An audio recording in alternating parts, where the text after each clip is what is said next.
Hello, I wanted to share the conclusion of a discussion I had with a person who participated to one of my change management course. And the question was simple, and it was like this. The context is that this person was asked to implement a change in another country. And this person never had really a lot of contact with the people from this country.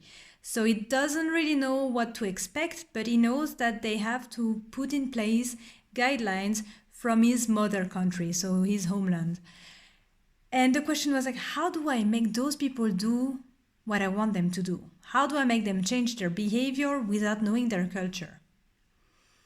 And it was like, basically, I was like, okay, so you are asking me how to force people or how to make people do what you want them to do. And he was like, yes, exactly, that's what I want. I want them to do what I say them to do. I was like, okay, tell them to do, okay. I was like, well, it won't work. I was like, what? Why? Why won't it work? I'm like, you can't force someone to do something. And I was like, yeah, okay. I was like, we have this intrinsic motivation that makes us do things because we want to do them. But if someone comes to us and tells us you have to do it this way, what does every change management course says? People will resist.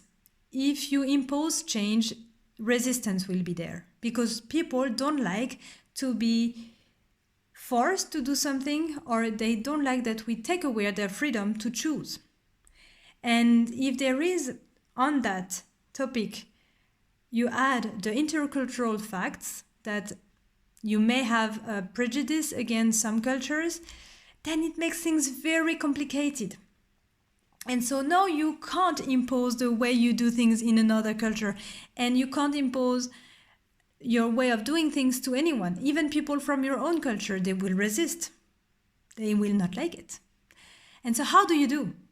And that was like the main question. How do I do then if I can't have them do what I want them to do? How do we achieve the goal that they follow those guidelines at some point? And I was like, well, that's when you use human-centered management. You try to understand those people. That's your job. As a change manager, you have to understand why they're not following those guidelines today. What is the reason? And he was like, oh, because they didn't have to before, and so now they have to because they are supposed to work with the country more often, and so they need to fill in those guidelines, otherwise they won't be able to work with us. I was like, okay, so that means that if they don't follow those guidelines, they won't be able to work with you. So logically, if they want to work with you, if they are motivated to work with you, then they will probably put into action those, they will do what's necessary to put in place those guidelines. And he was like, yes, that's true. I was like, yes, so you just need to understand the reasons why they may not want to implement your guidelines. You need to understand what may stop them from implementing them. And so we had a very nice and engaging exchange, and my point there was you really can't impose anything to anyone. They will resist. Like, tell a child you are not allowed to eat chocolate after 6 p.m. What do you see? A child who eats chocolate only after 6 p.m. just to prove you that they can do it. And so this mentality or this human way of resisting to anything that is forced on us is normal, so we can't stop it. You can't stop people from being people. And there are many other ways to react to change, but when it's imposed by someone outside of you, usually you say no. And so, how do you get people to do the things you want to do? Is it the right question? And the question I asked him was, what do you really, really want to achieve? What is your goal? Why is it so important that those guidelines are followed? And I was like, so are you sure you want to achieve point B? And basically point B being the guidelines. And it was like, yes, we really have to. That's for sure. It's the thing we need to do. Okay.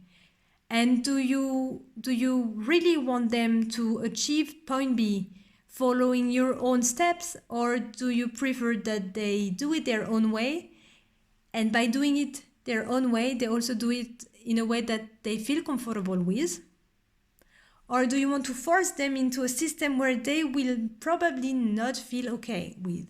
And so they will resist to what they don't like. Like if I try to force you eat something you don't like, you will resist. But if I tell you, to lose 10 kilos, you don't have to eat these things that you hate. No, you can eat chocolate every day. So maybe not, that's a joke. But you see what I mean. If you tell them you can choose the way you will achieve the goal, then people are more relaxed. They're like, okay, I just have a goal to achieve, and I can achieve it on my own terms. Then if you help them define what those terms are, and if it's really helping them to achieve point B, then you will be able to guide them through the change. Because your role is not to impose a way to achieve B or point B, it is to support them and give them the support they need, support and not impose. You give them the support they need so that they can step on you for a few seconds or even moments, and so they can go further. When we try to help people change, we are here to stop them from falling, because change is a difficult thing for everyone. And so we have to be the support system for them. We have to make sure that when they take the risk of trying something new, if they fall, we will be there for them. And not there to attack them and say they did something wrong, to say, you tried, didn't work, let's try again. And so when someone comes to you and asks you to do something, remember, you can decide how to do it on your own.